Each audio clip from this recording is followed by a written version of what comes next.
ከእግዚአብሔር ጋር ጊዜ የሌለው ሰው እግዚአብሔርም ከሱ ጋር ጊዜ የለውም። ለእግዚአብሔር ጊዜ ከሌላችሁ እግዚአብሔርም ለእናንተ ጊዜ አይሰጥም። ለእግዚአብሔር እንዴት ጊዜ ታጣላችሁ? እኔ እኮ ይገርመኛል። እግዚአብሔር የቲክቶክን ሩብ ይደርሰዋል ዛሬ? እስኪ ንገሩኝ፣ ይደርሰዋል? እንዴት ተጣድፎ ሰው እንዴት ተጣድፎ የዘወትር ጸሎቱን እንዲሁ ያም ካደረሰ ነው ተጣድፎ ጨርሶ ግን ፌስቡክ ላይ ቲክቶክ ላይ ግን ተጥዶ ነው የሚውለው። ለምንወደው ሰው የምንሰጠው ብቸኛው ስጦታ ምን እንደሆነ ታውቃላችሁ? ምንድነው? ጊዜ ነው። ጌታችን ኢየሱስ ክርስቶስ ለሚወዳቸው ሰዎች ጊዜ በመስጠት ነበር ፍቅሩን የሚገልጥላቸው። ለቤተሰብ ጊዜ ሊኖር ሰው ባል ለሚስቱ ጊዜ ሊኖር ይገባል። ሚስት ለባል ጊዜ ሊኖር ይገባል።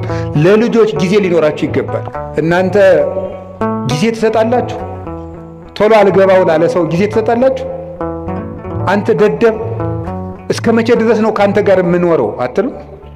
ጊዜ ትሰጣላችሁ? ቁማችሁ ትቆይታላችሁ? ሰው እስኪስተካከል ጠባዩ የከፋ ሰው እስኪስተካከል ትቆያላችሁ? ወዲያው ነው። ማንን አይቆይም። አሁን ጥሎ መሮጥ ነው በቃ። እና ቆዩት እስቲ ሁሉንም ሰው ቆዩት፣ ይስተካከላል። ከቆየ ነው። በጊዜ የማይስተካከል ዲያብሎስ ብቻ ነው። ሰው ይስተካከላል።